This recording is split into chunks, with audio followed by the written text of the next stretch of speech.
Assalamu alaikum, everyone. My name is Humzah Abdulkader. I'm a fourth-year medical student, and today I will be teaching the lecture, Classification of Anemia. This is actually two lectures in one, and it is a bit long.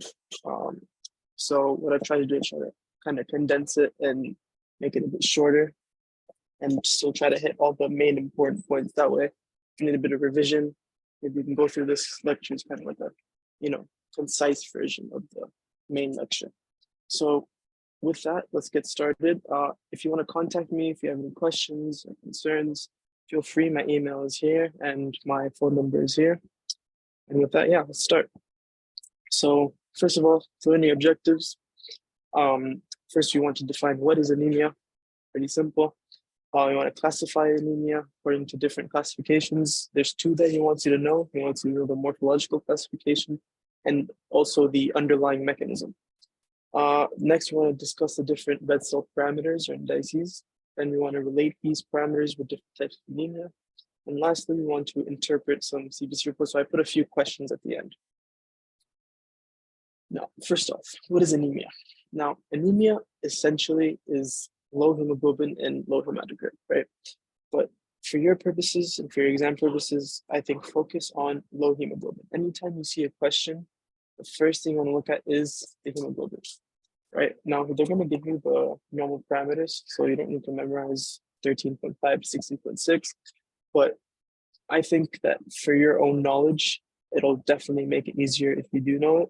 And more important than the 16.6, try to memorize the lower end of the parameter. So 13.5, 11.5 in females. So if you see, for instance, hemoglobin of 9, you know for sure that's anemia without having to, look at, maybe even if you forget to put a reference or something like that, you'll still know it's anemia. Now, you'll notice that it's a bit lower in females. The baseline is a bit lower in females than males. So normal anemia, or normal hemoglobin in females can go down to 11.5. And the reason for that is there's actually two reasons. In men, they have testosterone, which kind of raises their red blood count, raises the hematocrit a little bit. And in females, they menstruate every month, right? And that will actually lower the baseline hemoglobin. So it's not that important that you know that, but if you kind of understand why it happens, it'll help you remember. I think that's a basic definition of what anemia is. Focus on hemoglobin.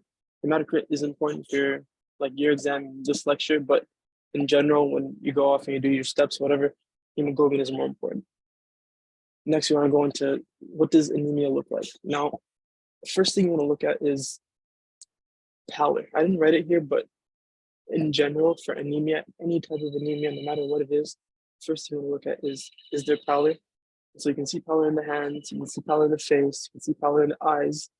And if they mention that the patient has pallor, immediately you know that there's anemia.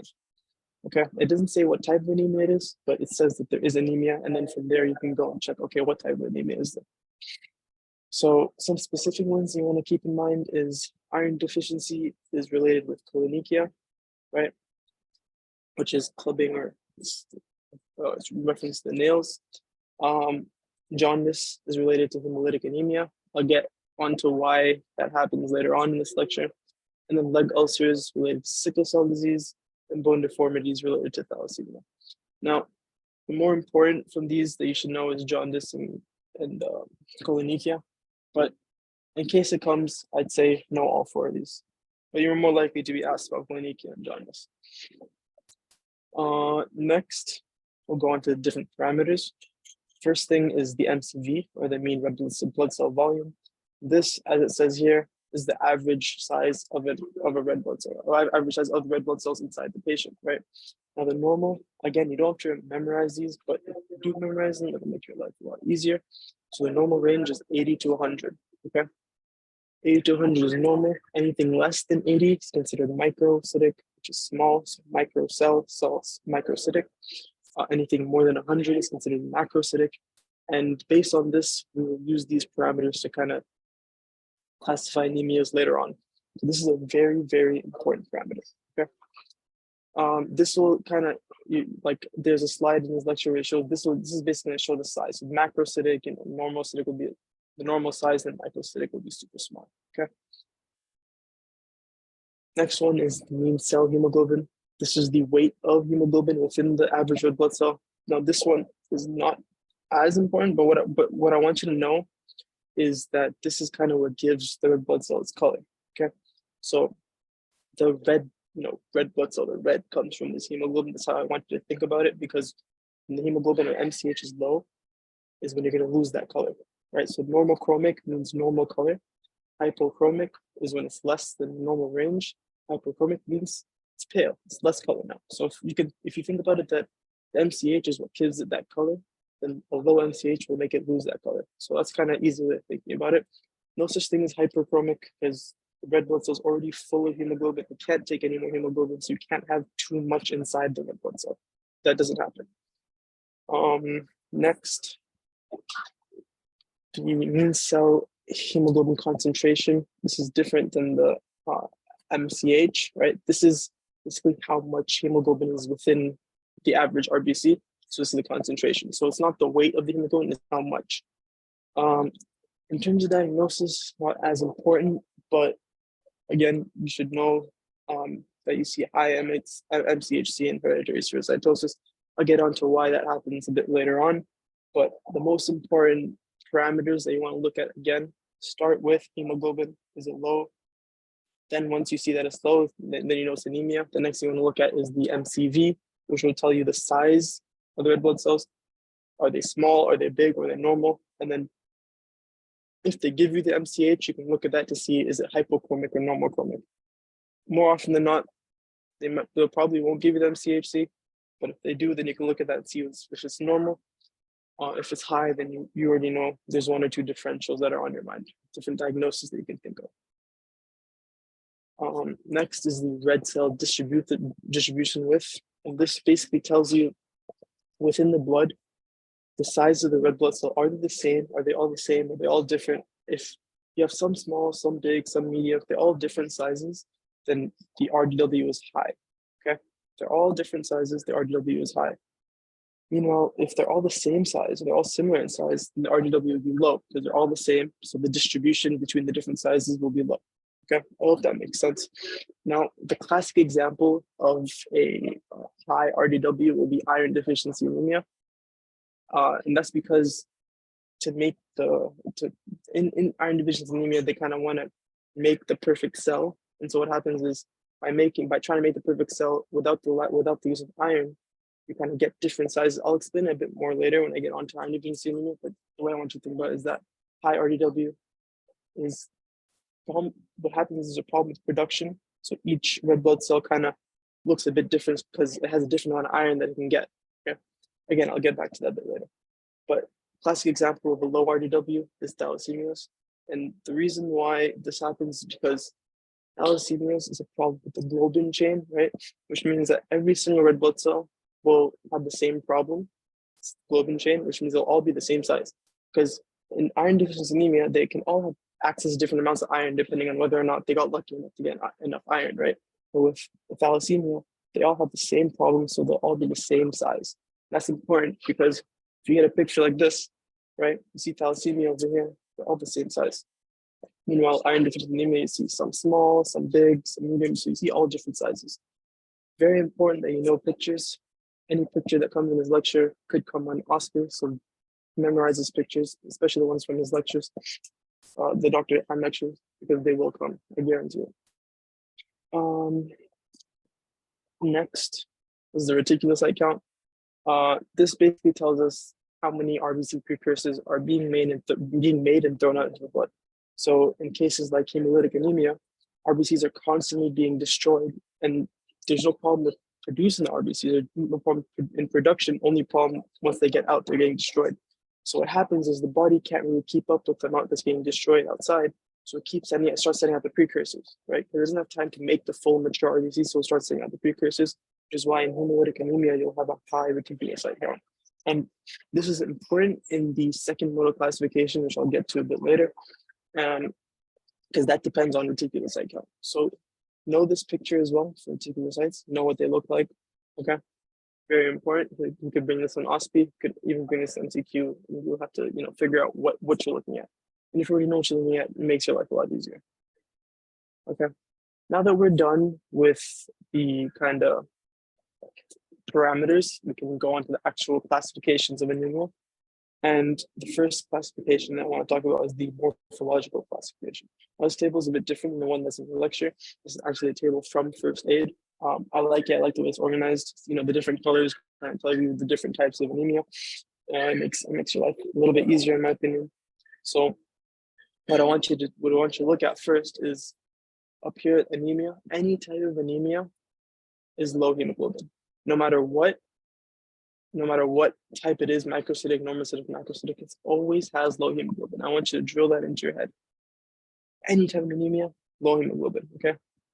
Because I don't want you to get confused. Oh, macrocytic does nothing to do with hemoglobin. Why is there low? It doesn't matter. Any type of anemia has low hemoglobin, and I want you to make that association, okay? Now, first, let's look at what we're basing this classification off of. We're basing this off of the MCV, okay? So the MCV, as you said, is the average size of RBCs in the blood, right? And so if the MCV is low, it says microcytic. If it's normal, between 80 and 100, it says normocytic. And if it's high, then it's macrocytic. So what we want to do is we want to see, okay, once you've classified them, we want to see what are the causes of each one, okay? Now, if we focus in on microcytic really quickly, the main problem that happens in microcytic anemia is there's low production of hemoglobin, okay? Low production of hemoglobin for various reasons, okay? So if you have low production of hemoglobin, what happens is these cells, they want to have a certain concentration of hemoglobin, okay? They want to have a certain amount of hemoglobin in order to be like fully, carrying enough oxygen to get to the tissues. So what do these cells do? They divide again so that each new RBC, it's not reticulocytes, the RBC divides into smaller RBCs so that each one can carry a certain concentration of hemoglobin, the one desired amount of hemoglobin, right? And so that's why we get microcytic small cells, because the cells, they divide in extra time, okay? So the different causes, we got to think about, okay, what would lead to low production of hemoglobin? Well, what we want to think about is, what is hemoglobin? Heme plus globin, right? So if we have a decrease in heme or a decrease in globin, we'll have decreased hemoglobin, right? Now, heme is iron plus protoporphyrin. So if we have decrease in iron, we'll have low heme, we'll have low hemoglobin. Decrease in protoporphyrin, low heme, low hemoglobin. Decrease of globin, low hemoglobin, right? So it makes sense. Now, with that in mind, we can kind of look at, okay, what causes low hemoglobin? What causes these different deficiencies? Now, we said low iron will cause low hemoglobin, which means iron deficiency will cause low hemoglobin, which makes sense, right? So one of the main causes that you want to look out for, very, very important, is iron deficiency anemia, right? That is a cause of microcytic anemia. Next, what you want to look at is, actually, protoporphyrin is not as important for you. At your level, you don't really have to know. But for your information, it causes sideroblastic anemia, which is just a decrease in protoporphyrin. We'll move on to globin. Now, defect in globin is known as thalassemia, right? This is a defect in globin chains. And because you know that, so thalassemia has to cause microcytic anemia. So now you already know two of the causes of microcytic anemia. And the only third one that you have to know is anemia of chronic disease. And the way you can think about it is, in anemia of chronic disease, it essentially causes decreased iron, because what happens is in chronic diseases, you have an increase in hepcidin, which locks the iron, right? It locks the iron out of the blood. So iron can't go and the iron can't be used, right? So anemia of chronic disease essentially leads to iron deficiency. So if you think of it that way, then low iron, low hemoglobin, right? So that makes it very easy to remember the three important causes of microcytic anemia, because all of them are related to decreased production of hemoglobin, okay? Now, the next thing I want to talk about is normocytic anemia, okay? Now, with normocytic anemia, it actually is like a little bit easier to kind of, digest, right? It's 80 to 100. So that means that it can't be a problem with the production, because the red blood cells are being produced properly. So there's got to be production. There's got to be problem somewhere else. So the problems are the two main things that you want to know in normocytic anemia is acute blood loss, which theoretically makes sense, right?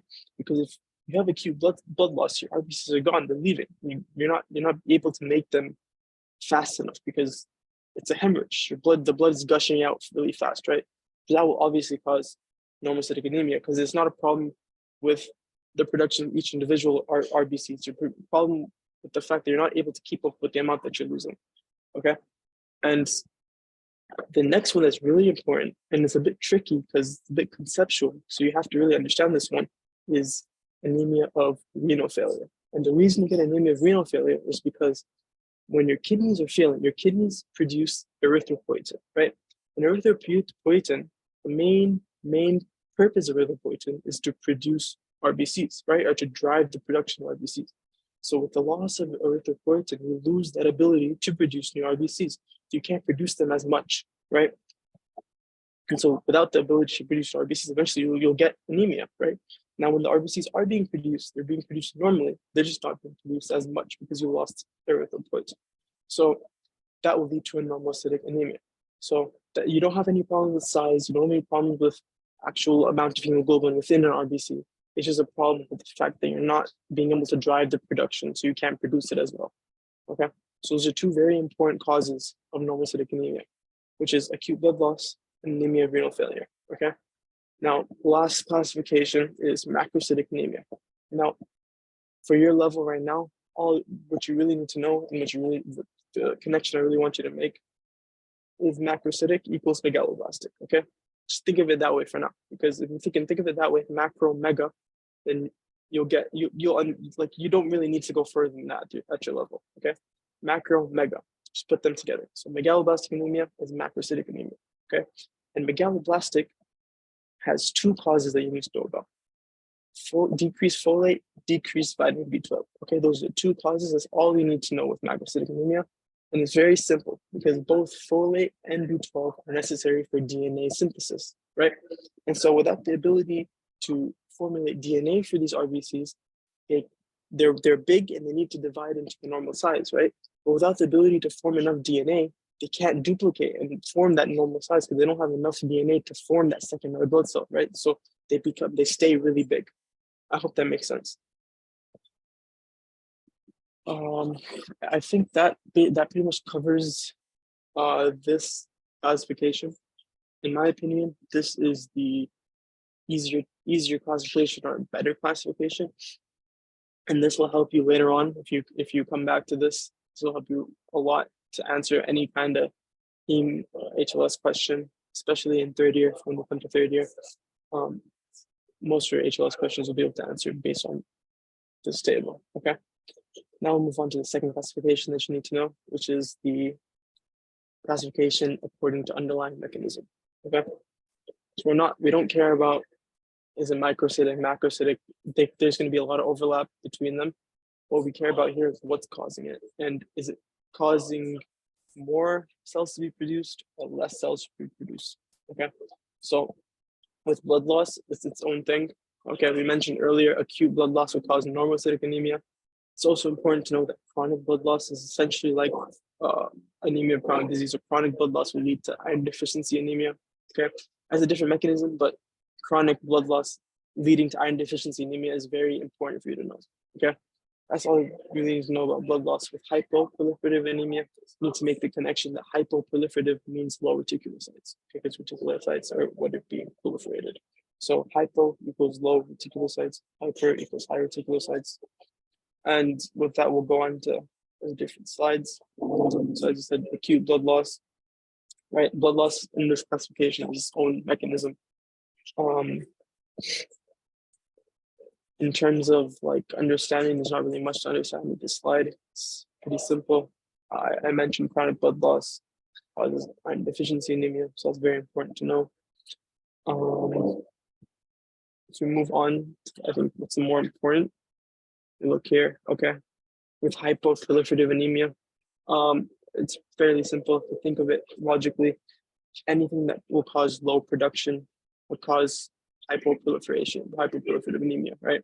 So for the nutritional anemias, iron deficiency, folate, B12, all of them, they'll cause low production, right? Because you're not being able to reduce the red blood cells properly, you're not being able to produce them as well as they need to be produced, whether it's due to lack of iron, lack of folate, lack of B12, whatever the reason is, right?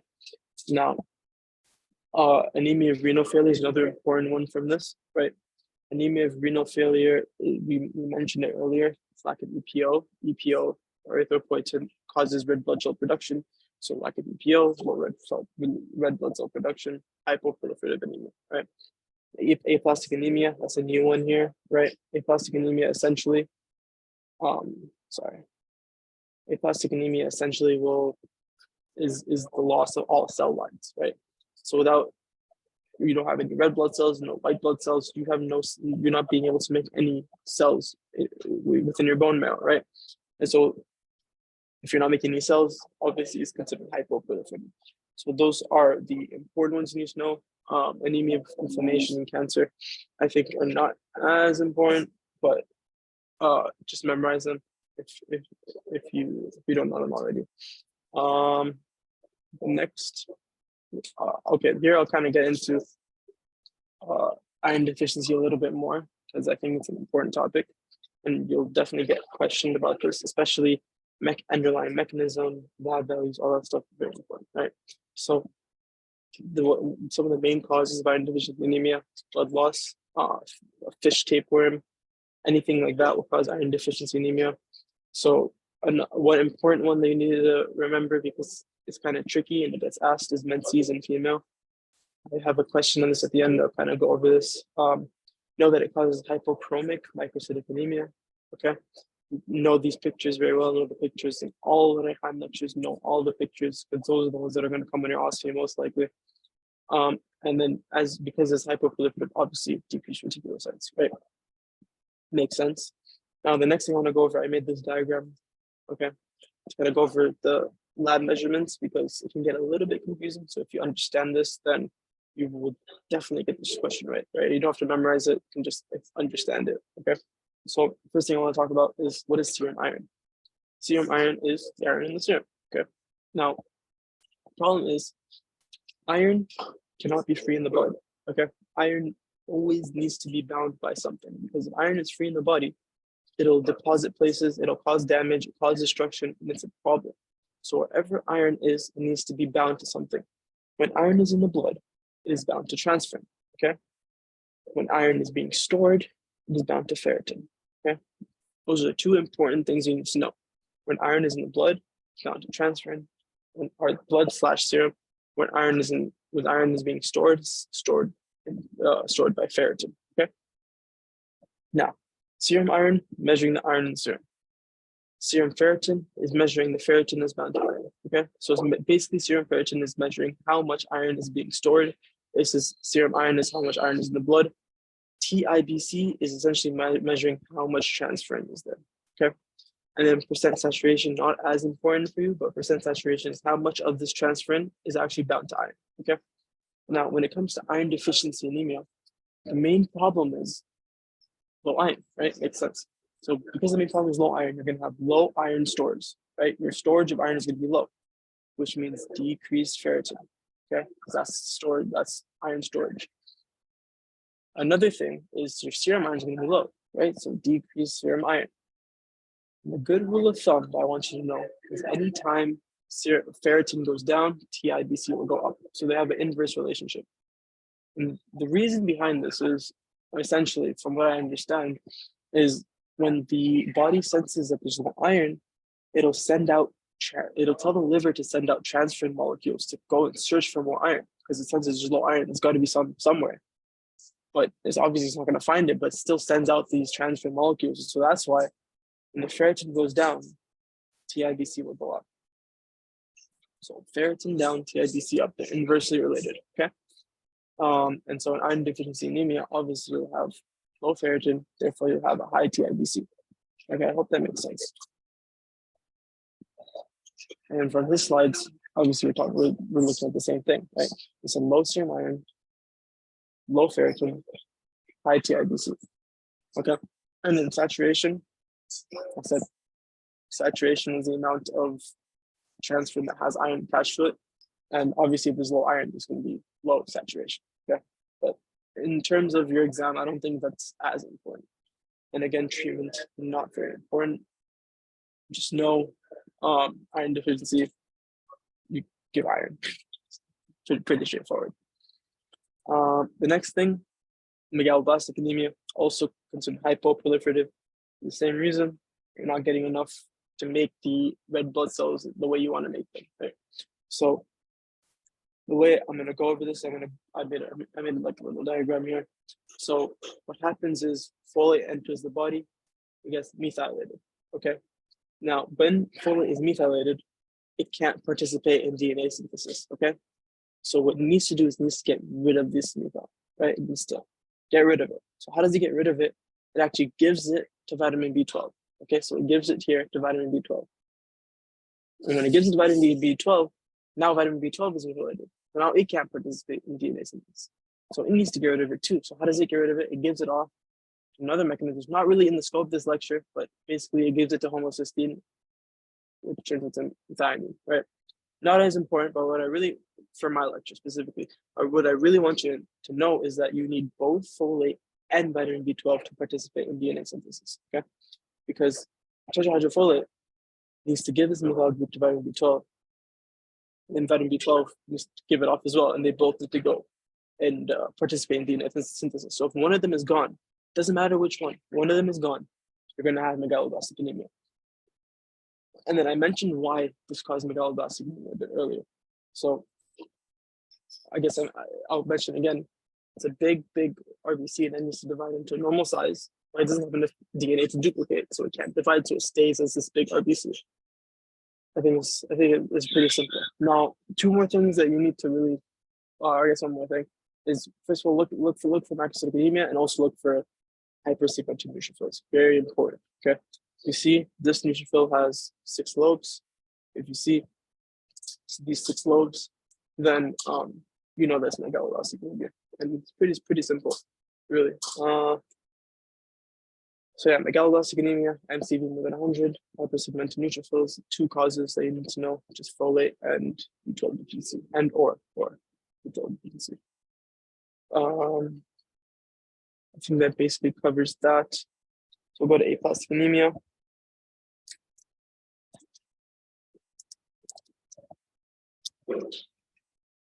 So for aplastic anemia, we said that it is a loss of all the cell lines, right? So we get pancytopenia, which means pan means all, cyto means cells, penia means blackout, right? So all the cells, you're not being able to make any of the cells, right? And what you'll find is the bone marrow will be empty.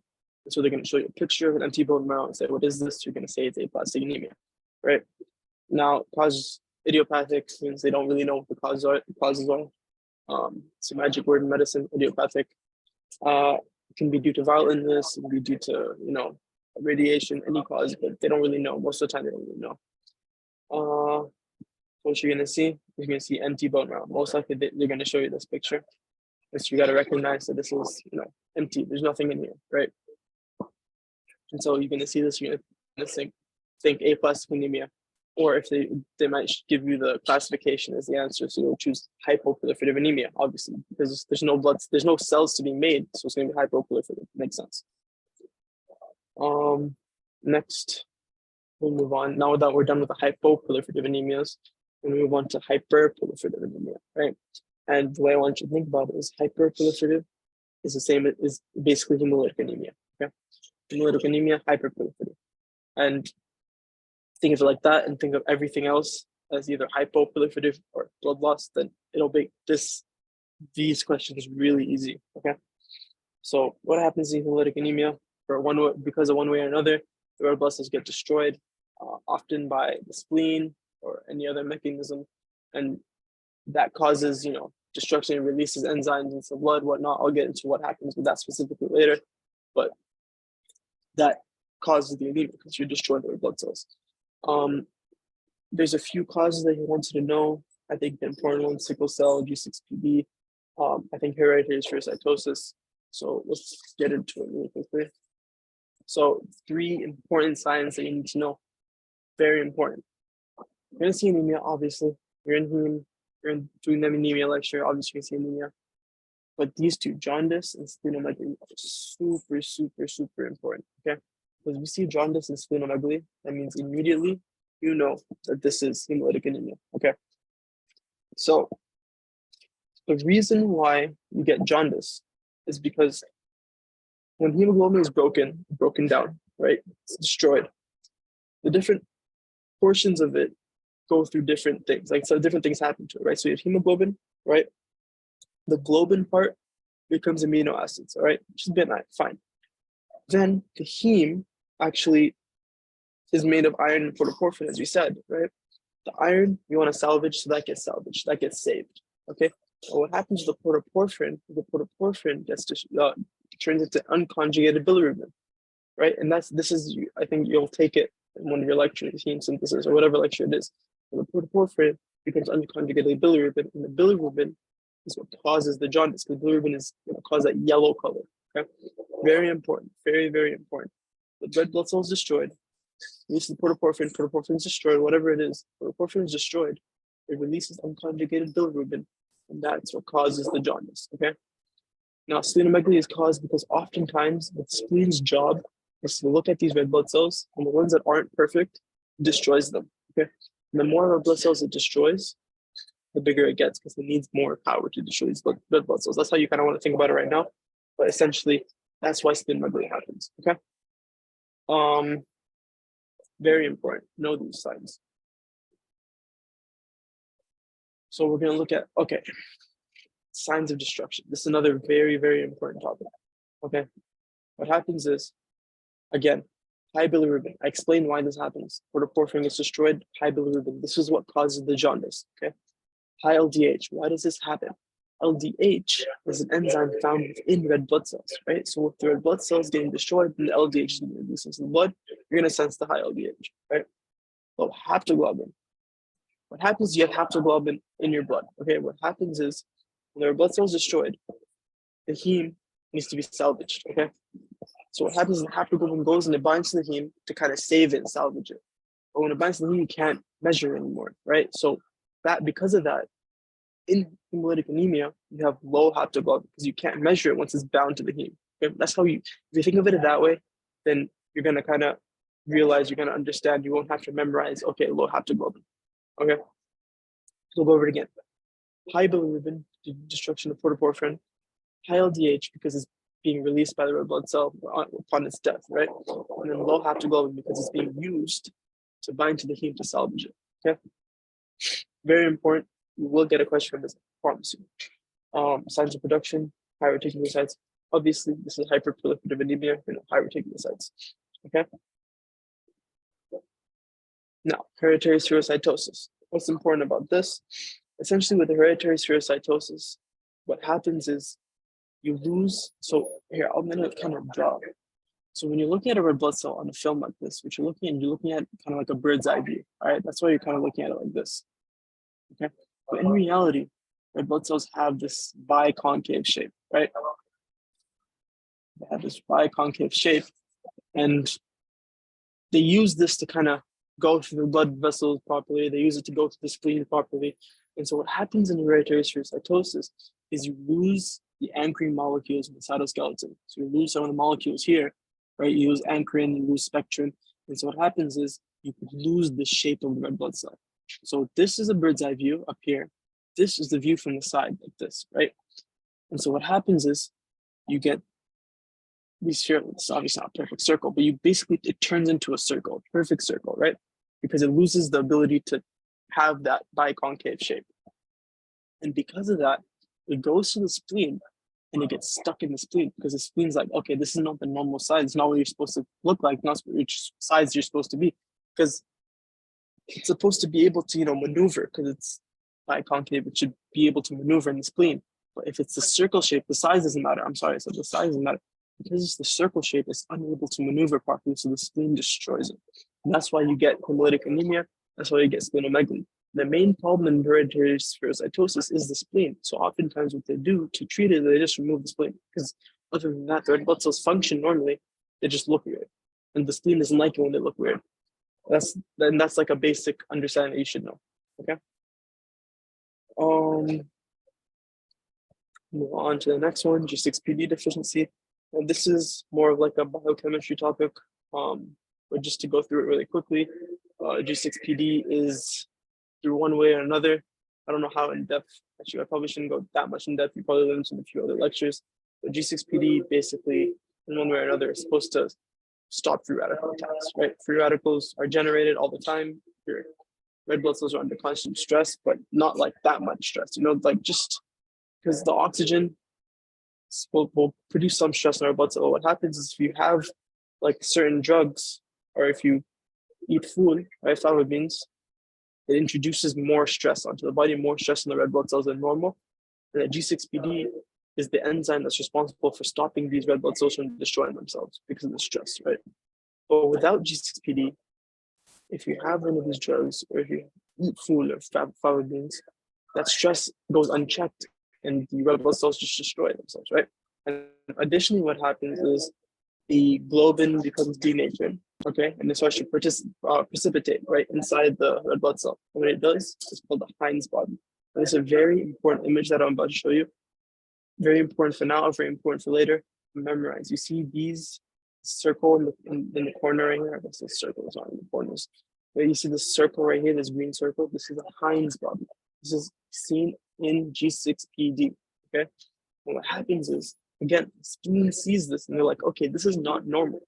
What does the spleen do? It takes a bite out of this, right? It eats it out because this is the part that's not normal. It doesn't like it, so it eats it. And then because of that, you get these bite cells, okay? This is a cell that had a Heinz body in it, but it went into the spleen took a bite out of it, took that Heinz body out, and now you're left with this. So both of these are signs of G6PD deficiency because it happens in G6PD deficiency. Now, we'll just go on to a few questions, okay, before I end the lecture. The first one, I'll give you like a second to pause it if you want to kind of go over it so you can answer yourself. It's fairly easy questions. This type of questions that you should expect to find in an exam. Okay. Which of the following would you expect in a patient with iron deficiency anemia? Okay, we said iron deficiency anemia basically is low iron, right? So ferritin is the storage for iron. So high ferritin would not make sense, right? It's iron deficiency, so we can't have high iron storage. So it has to be low ferritin. Now, the next thing we'll look at is iron itself, okay? Iron itself, iron deficiency, so it has to be low, so it cannot be this. Now, just for completeness sake, you see low ferritin, we look at TIBC, high TIBC, right? You said they're inversely correlated. If ferritin's down, the TIBC is up, which means low ferritin, low Fe2, which is iron, and high TIBC is what is seen in iron deficiency anemia. So the answer here would be C. Now, the next thing we want to look at is this question, right? It says a patient has jaundice and splenomegaly. The lab report shows MCV 60, MCH 17, hemoglobin 9, which of all can be seen. Okay, first thing we want to look at is what is the hemoglobin? We want to make sure this patient has anemia, okay? Hemoglobin here is 9.2, right? 9.2 is anemia. Now, normally they'll give you the range, the normal range. Here they didn't, but normally they do, okay? Let's go and look at the MCV. Now here, I think this question is written a bit wrong, but the MCV says 60 and the MCH says 17, which means microcytic anemia. But based on the fact that he has jaundice, right? Jaundice and splenomegaly, we said is hemolytic anemia, okay? Based on this, I assume they probably meant this was like 80, something like that. But based on that, and then we look at the answer choices, based on the answer choices, clearly they're asking us about hemolytic anemia, okay? So jaundice, splenomegaly means hemolytic anemia. So which of the following is associated with hemolytic anemia? Okay. So LDH, we said is high, not low, right? It gets released by the red blood cells. Bilirubin, we said is high, not low, right? It's once protoporphyrin is destroyed, it releases bilirubin. Then reticulocytes, we said is high, not low, right? It's hyperproliferative. So last thing, only thing is low haptoglobin. So that's the answer again, low haptoglobin. Second last question. Okay. Okay.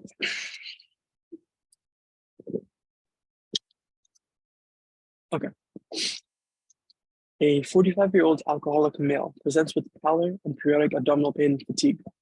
CBC shows hemoglobin of 9, MCV of 115, WBC of 4.2, and platelets of 130. Which of the following is most likely cause of this patient's anemia? Okay, So first thing I want to look at is hemoglobin. Is this actually anemia? Okay. Now, here it says the hemoglobin is 9.1. Again, clearly anemia. So next thing we want to look at is MCV. MCV here, 115. Okay. 115 macrocytic. Macrocytic, we think megaloblastic. Only two causes of megaloblastic anemia we need to know, which is decreased folate, decreased B12. Okay. So immediately we know we have our differentials, either decreased folate, decreased B12. Just a little tidbit, not as important, but alcoholics associated with decreased folate. Okay.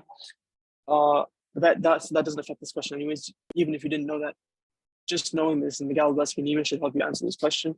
Because if we think about it, okay, impaired globin chain synthesis. This is thalassemia. There's no way this is the right answer, right? Impaired glutathione metabolism. Okay, no way is the right answer. I don't even know if you guys learn what this is.